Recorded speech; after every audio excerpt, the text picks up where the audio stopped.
जल छूटे बच्चर दिन के दाग आन तोला होली मारंगा हूँ। जन छूटे बच्चर दिन के दाग आन तोला होली मारंगा हूँ। आन तोला होली मारंगा हूँ आन तोला रंग माँ सजाऊँ। आन तोला होली मारंगा हूँ आन तोला रंग माँ सजाऊँ। जल छूटे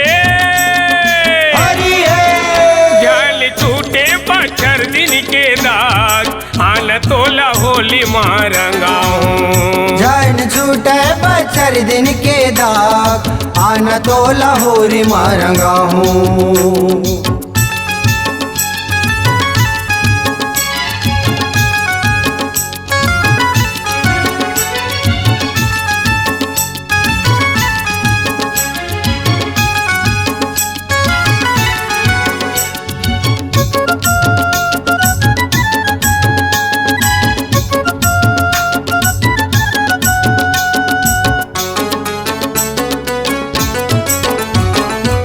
किसम किसम के घोरे हाँ रंगला रंग दूँ गोरी तोर चिकनी बदनला।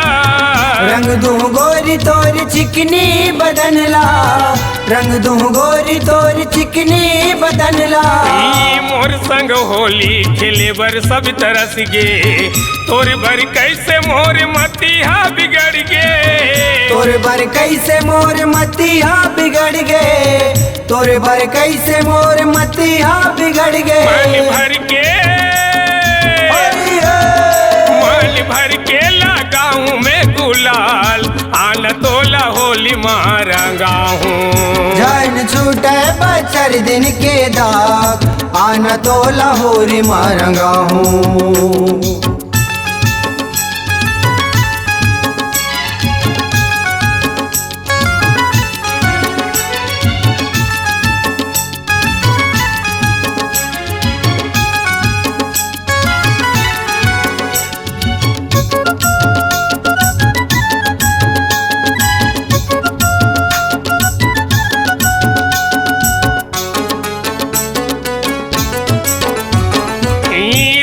जो हवा जन दे धोखा तोर बर रखे हाँ करके मैं जोखा।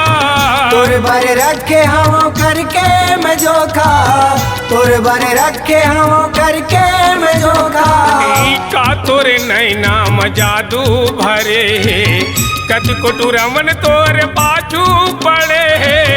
कत कोटू रमन तोर पाछू पड़े कत कोटू रमन तोर पाछू पड़े।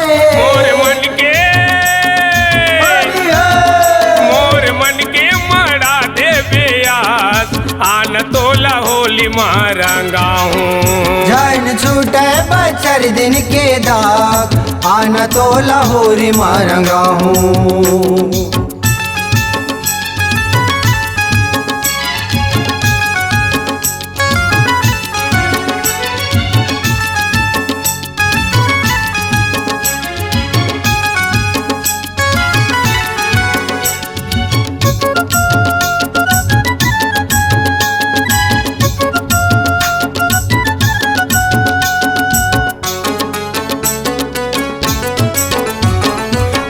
होली खेले बरे आबे हमर पारा नाचबो नचाबो दोनों बाजथे नंगारा। नाचबो नचाबो दोनों बाजथे नंगारा नाचबो नचाबो दोनों बाजथे नंगारा। रंग पे मोला मैं रंग दूँ तोला आनी बानी रंगला लगा दूँ तोला। आनी बानी रंगला लगा दे हूँ तोला आनी बानी रंगला लगा दे हूँ तोला। कहाँ जावे ते बच के गोरियाज आन तोला होली मारंगा हूँ। जन छूटे बच्चर दिन के दाग आन तोला होली मारंगा हूँ। आन तोला होली मारंगा हूँ आन तोला रंग माँ सजाऊँ। आन तोला होली मारंगा हूँ आन तोला रंग माँ सजाऊँ। चल छूटे बच्चर दिन के दाग आन आन तोला होली मारंगाऊं। जैन छूटे बचर दिन के दाग आन तोला होली मारंगाऊं। आन तोला होली मारंगाऊं। आन तोला होली मारंगाऊं।